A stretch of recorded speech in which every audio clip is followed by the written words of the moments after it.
ಅತ್ಗೆ, ನೀವ್ ಹೀಗೆ ಯಾಕೆ ಮಾತಾಡ್ತಾ ಇದ್ದೀರಿ? ನೀವೇ ನೋಡಿ, ಕಷ್ಟದಲ್ಲಿದ್ದಾಗ ಇವ್ರಿಗೆಷ್ಟು ಸಹಾಯ ಮಾಡಿದ್ವಿ. ನಮ್ ಕುಟುಂಬದಲ್ಲಿ ಒಬ್ರು ಅನ್ಕೊಂಡಿದ್ವಿ. ಆದ್ರೆ ಇವರು ಮಾಹಿಷ್ಮತಿಯ ಮಹಾರಾಣಿ ರೋಹಿಣಿ, ಇವ್ರಿಗೆ ನೋಡಿದ್ರೆ ನನ್ ಕಂದನ್ ಮೇಲೆ ಈ ತರ ಪ್ರೀತಿ ಇದೆ. ಎಲ್ಲ ನಂದೇ ತಪ್ಪು. ನನ್ ಕಂದನ್ನ ಇವ್ರ ಜೊತೆ ಕಳಿಸ್ದೇ ಇದ್ದಿದ್ರೆ ಅವನು ನನ್ನಿಂದ ದೂರನೇ ಆಗ್ತಿರ್ಲಿಲ್ಲ. ಯಶೋದೆ, ಬಾ ಬಾ ಹೋಗೋಣ. ಯಶೋದೆ, ಯಶೋದೆ, ಕಂದ, ಕಂದ.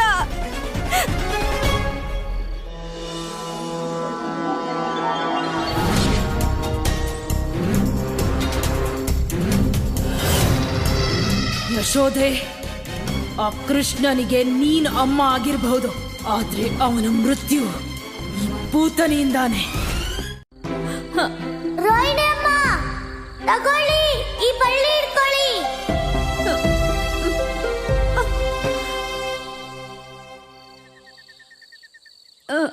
ರೋಹಿಣಿ ಅಮ್ಮ, ಯೋಚನೆ ಮಾಡ್ಬೇಡಿ, ಬಳ್ಳಿ ಇಟ್ಕೊಂಡು ಮೇಲ್ ಬಂದ್ಬಿಡಿ. ಕೃಷ್ಣ, ನಿನ್ ರೋಹಿಣಿ ಅಮ್ಮನ ಕೈಲಿ ಅಷ್ಟು ಶಕ್ತಿ ಇಲ್ಲ.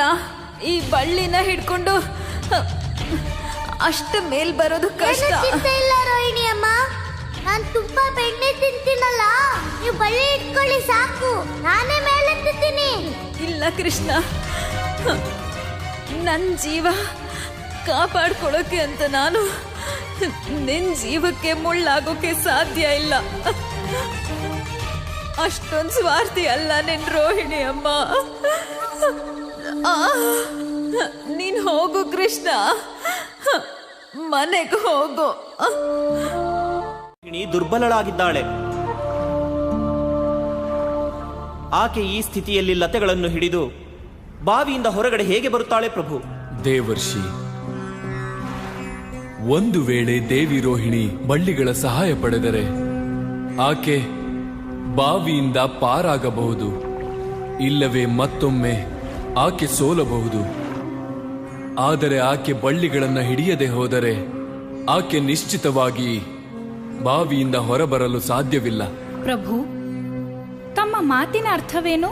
ದೇವಿ, ಯಾವುದೇ ಸಂಕಟದಿಂದ ಪಾರಾಗಲು ಮನುಷ್ಯ ಪ್ರಯತ್ನವನ್ನ ಮಾಡಲೇಬೇಕು. ಪ್ರಯತ್ನ ಮಾಡುವುದರಿಂದಲೇ ಯಶಸ್ಸು ದೊರೆಯಲು ಸಾಧ್ಯ. ಪ್ರಯತ್ನವನ್ನೇ ಮಾಡದಿದ್ದರೆ ಎಲ್ಲ ಸಾಧ್ಯತೆಗಳನ್ನು ಕಳೆದುಕೊಳ್ಳುತ್ತೇವೆ. ಸತ್ಯವಚನ ಪ್ರಭು. ನಾರಾಯಣ ನಾರಾಯಣ. ಮನಾದ ಪರಿ ಪಾಲಕ ಒಡೆಯ ಧನ್ಯ ಗೋಪಾಲ ಕೃಷ್ಣ ಮಹನೀಯ. ರೋಹಿಣಿ ಅಮ್ಮ, ರೋಹಿಣಿ ಅಮ್ಮ, ರೋಹಿಣಿ ಅಮ್ಮ, ರೋಹಿಣಿ ಅಮ್ಮ, ಕಣ್ಬಿಡಿ ರೋಹಿಣಿ ಅಮ್ಮ, ಈಗ ಯಾವ ಭಯನೂ ಇಲ್ಲ. ಕೃಷ್ಣ, ನಾನ್ ಮೇಲ್ ಬಂದ್ಬಿಟ್ಟೆ. ಹೌದು ರೋಹಿಣಿ ಅಮ್ಮ, ನೀವು ಮೇಲ್ ಬಂದ್ಬಿಟ್ರಿ, ಇನ್ಮೇಲೆ ನಿಮ್ಗೆ ಯಾವ ತೊಂದ್ರೆನೂ ಇರಲ್ಲ.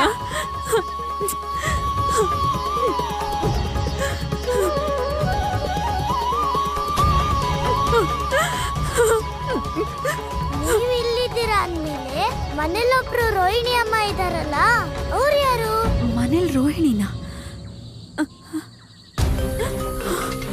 ಪೂತ್ನಿ. ಅವಳು ಖಂಡಿತವಾಗ್ಲೂ ಪೂತ್ನಿನೇ ಇರ್ಬೇಕು. ಏನು, ನಮ್ಮ ಮನೇಲಿ ಪೂತ್ನಿ ಇರಲ್ಲ?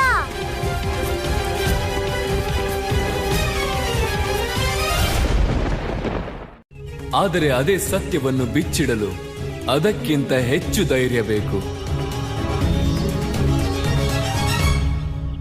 ಮಹಾರಾಜ ವಸುದೇವನು ನಿರ್ಣಯಿಸಿದ್ದು, ಆ ನಿರ್ಣಯದ ಭಾರವನ್ನು ಯಾವುದೇ ಸಾಮಾನ್ಯ ವ್ಯಕ್ತಿ ಹೊರಲು ಸಾಧ್ಯವಿಲ್ಲ. ಆದರೆ ಮಹಾರಾಜ ವಸುದೇವ ಅಸಾಧಾರಣ ವ್ಯಕ್ತಿ. ಅವನು ಈ ಭಾರವನ್ನು ಹೊರಬಲ್ಲ. ಆದರೆ ಪ್ರಭು, ಧರ್ಮ, ಈ ಧರ್ಮದ ಪಾಲನೆ ಇಲ್ಲಿವರೆಗೂ ನಡೆಸಿಕೊಂಡು ಬಂದಿದ್ದಾರೆ. ಇಂದು ದೇವಿ, ಮಹಾರಾಜ ವಸುದೇವ ಇಂದು ಕೂಡ ಧರ್ಮ ಪಾಲನೆ ಮಾಡುತ್ತಿದ್ದಾನೆ. ಇಂದಿನ ಅವನ ಧರ್ಮವೇನೆಂದರೆ ಆತನ ಪತ್ನಿಯ ಜೀವ ರಕ್ಷಣೆ. ಮಹಾರಾಜ ವಸುದೇವ ಇಂದು ಅವನ ಪತಿಧರ್ಮ ಪಾಲನೆ ಮಾಡುತ್ತಿದ್ದಾನೆ. ಕೃಷ್ಣ, ಕೃಷ್ಣ, ಎಲ್ಲಿ ನನ್ ಕೃಷ್ಣ? ನಂದಣ್ಣ ಅರ್ಥ ಆಗ್ತಾ ಇಲ್ಲ, ಕೃಷ್ಣ ಇಷ್ಟೊತ್ತಲ್ಲಿ ಎಲ್ಲೋಗಿದ್ದಾನೆ ಅಂತ. ಇದುವರೆಗೂ ರಾತ್ರಿ ಅವ್ನು ಯಾವತ್ತೂ ಹೊರಗೆ ಹೋಗಿದ್ದೇ ಇಲ್ಲ. ಕೃಷ್ಣ ಕೃಷ್ಣ ಕಂದ, ಬೇಗ ಹೋಗೋಣ ಕೃಷ್ಣ. ಯಶೋದೆ ಅಂತೂ ಹತ್ತು ಕಂಗಾಲಾಗಿರ್ತಾಳೆ. ಎಲ್ರು ನಿನ್ ಬಗ್ಗೆನೆ ಚಿಂತೆ ಮಾಡ್ತಿರ್ತಾರೆ. ರೋಹಿಣಿ ಅಮ್ಮ, ನನ್ಗೂ ಚಿಂತೆ ಆಗ್ತಿದೆ. ಅವ್ರಿಗೆ ಪೂತ್ನಿ ವಿಷಯ ಬೇಗ ಹೇಳ್ಬೇಕು. ನಡಿ, ಬೇಗ ಹೋಗೋಣ. ಅವನು ಇಲ್ಲಿವರೆಗೆ ತಲುಪಿದ್ದಾನೆ ಅಂದ್ರೆ ಅದ್ರ ಅರ್ಥ ಒಂದೇನೆ. ಖಂಡಿತ ಅಲ್ಲಿ ಎಲ್ರಿಗೂ ನನ್ ಸತ್ಯ ಹೇಳಿರ್ತಾನೆ. ಗೋಕುಲವಾಸಿಯರೆಲ್ಲ ನನ್ನ ರಹಸ್ಯ ತಿಳಿದಿರ್ತಾರೆ. ಕೃಷ್ಣ, ಈಗ ನೀನ್ ಮಾತ್ರ ಅಲ್ಲ, ನಿನ್ ಜೊತೆಗೆ ಗೋಕುಲದ ಸಮಸ್ತ ಜನರು ಬಲಿಯಾಗ್ತಾರೆ. ನಿನಗಂತೂ ನಿದ್ರೆ ಬರುವುದಿಲ್ಲ ವಸುದೇವ. ಭಗವಂತ ಕಂಸನಿಗಾದರೂ ನಿದ್ರಿಸಲು ಬಿಡು. ರಾತ್ರಿ ಇಡೀ ದೇವಕಿ ದೇವಕಿ ದೇವಕಿ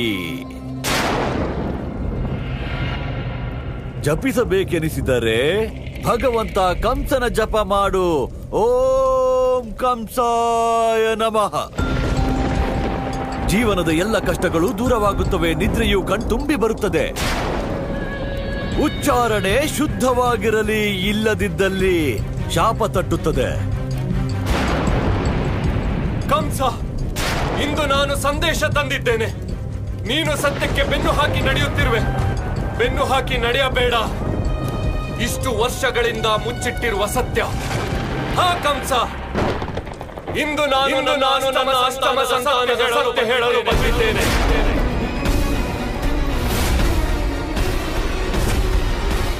ನಿಂದ ನಾನು ತುಂಬಾ ದೊಡ್ಡ ಸಂಕಟದಲ್ಲಿ ಸಿಕ್ಕಾಕೊಂಡಿದ್ದೆ.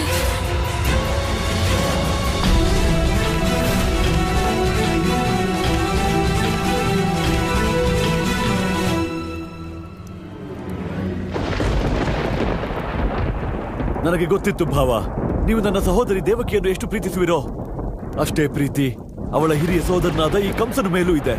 ಹೇಳಿ ಹೇಳಿ ಬಿಡಿ, ವಿಳಂಬಬೇಕೆ ಬಾಯಿ ಬಿಡಿ. ಸತ್ಯವನ್ನು ಹೊರಗೆ ಹಾಕಿ ಮತ್ತು ನನಗೆ ದಾರಿ ತೋರಿಸಿ ಹೇಳಿ ಭಾವ, ಏನಾಗಿತ್ತು ಆ ರಾತ್ರಿ? ಆ ರಾತ್ರಿ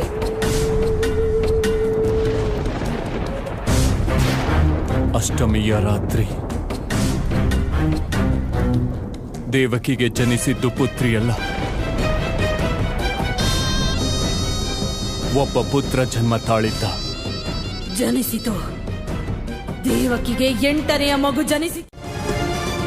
ಇದರ ಅರ್ಥ ಇಷ್ಟೇ, ಗೋಕುಲಕ್ಕೆ ಮುತ್ತಿರೋ ಸಂಕಷ್ಟ ಇನ್ನೂ ದೂರವಾಗಿಲ್ಲ. ಸತ್ಯವನ್ನೇ ಹೇಳ್ದೆ ನಂದ.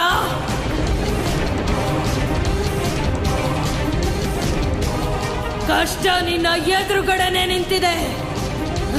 ಕಂದ,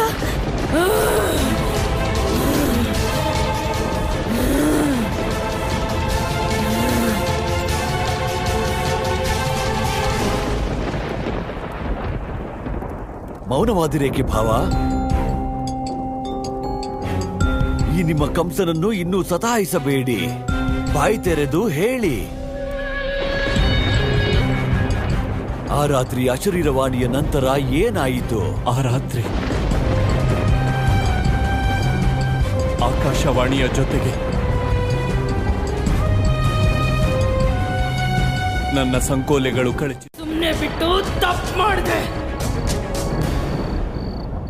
ಯಾವ ಕೆಲಸವನ್ನ ನಾನ್ ರೋಹಿಣಿಯಾಗಿ ಮಾಡ್ಲಿಲ್ವೋ ಅದನ್ನ ಪೂತನಿಯಾಗೆ ಮಾಡ್ತೀನಿ. ನಿನ್ನ ಹತ್ಯೆ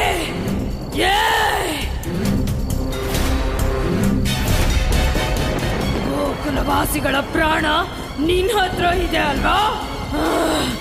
ಯಶೋದೆಯ ಮುದ್ದು ಕಂದ, ಇಂದು ಎಲ್ಲರಿಗಿಂತ ಮೊದಲು ನಿನ್ನ ಪ್ರಾಣ ತೆಗಿತೀನಿ.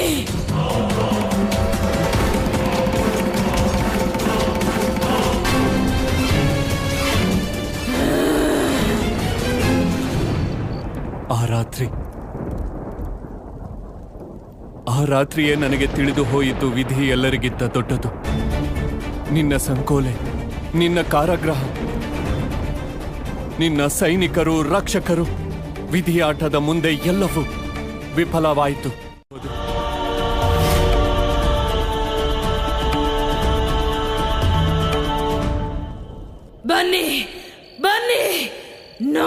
ನೋಡ್ತೀನಿ ಗೋಕುಲವಾಸಿಗಳಿಗೆ ಎಷ್ಟು ಶಕ್ತಿ ಇದೆ ಅಂತ. ಬನ್ನಿ.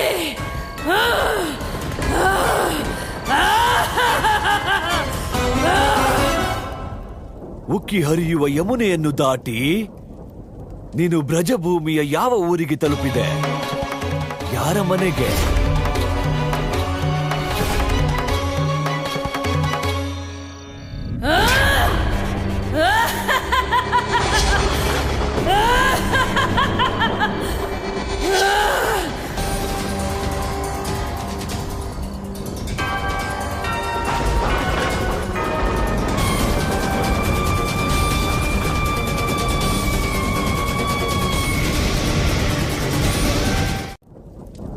ಹಾ, ಬಾಲಕನೇ, ನೀನು ಕಳ್ಳತನದಿಂದ ಯಮುನೆಯಲ್ಲಿ ಹೊತ್ತೊಯ್ದವನು. ಅವನನ್ನು ಕದ್ದೊಯ್ದು ನಿನ್ನ ಪತ್ನಿ ದೇವಕಿಗೆ ಮೋಸ ಮಾಡಿದೆ.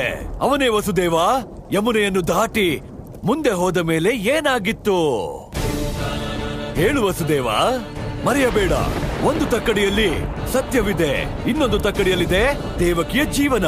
ಸತ್ಯವೇ ಜೀವನವೇ, ಸತ್ಯ ಜೀವನ, ಸತ್ಯ ಜೀವನ. ಸತ್ಯ ಹೇಳು. ಸಾಯುತ್ತಿರುವ ದೇವಕಿಯ ಶರೀರಕ್ಕೆ ಜೀವ ತುಂಬು. ಹೇಳು ಹೇಳು. ಆ ರಾತ್ರಿ ಯಮುನೆಯನ್ನು ದಾಟಿ ಎಲ್ಲಿಗೆ ಕರೆದೊಯ್ದೆ ನಿನ್ನ ಅಷ್ಟಮ ಸುಪುತ್ರನನ್ನು? ಆ ರಾತ್ರಿ ಯಮುನಾ ತಡದಲ್ಲಿ ನಾನು ನನ್ನ ಪುತ್ರನನ್ನು. ಯಾರ ಮನೆ?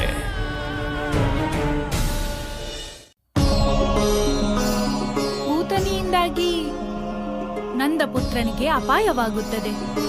ಈಗ ನೀವೇ ಅವನ ರಕ್ಷಣೆ ಮಾಡಬೇಕಾಗಬಹುದು. ನೀವೇ ಏನಾದರೂ ಲೀಲೆ ರಚಿಸಿ, ಇಲ್ಲದಿದ್ದರೆ ಕೃಷ್ಣನಿಗೆ ಸತ್ಯವನ್ನು ನೆನಪಿಸಿ, ಅವನ ಅದ್ವಿತೀಯ ಶಕ್ತಿಗಳ ಅರಿವಾಗಲಿ. ದೇವಿ, ಕೇವಲ ಕೃಷ್ಣನಲ್ಲಿ ಮಾತ್ರವಲ್ಲ, ಆದರೆ ಈ ಜಗತ್ತಿನ ಎಲ್ಲ ಜೀವಿಗಳಲ್ಲೂ ಅದ್ವಿತೀಯ ಶಕ್ತಿಗಳು ಅಡಗಿವೆ. ಆದರೆ ಹೇಗೆ ತಮ್ಮ ಅಂತರಾತ್ಮದ ಶಕ್ತಿಗಳನ್ನು ಅರಿಯಲು ಸಮಯವಾಗುತ್ತದೋ, ಕೃಷ್ಣನಿಗೂ ಕೂಡ ತನ್ನ ಅಪಾರ ಶಕ್ತಿಯನ್ನು ಅರಿಯಲು ಸಮಯವಾಗುತ್ತದೆ. ಆದರೆ ಆ ಸಮಯ ಬರುತ್ತದೆ.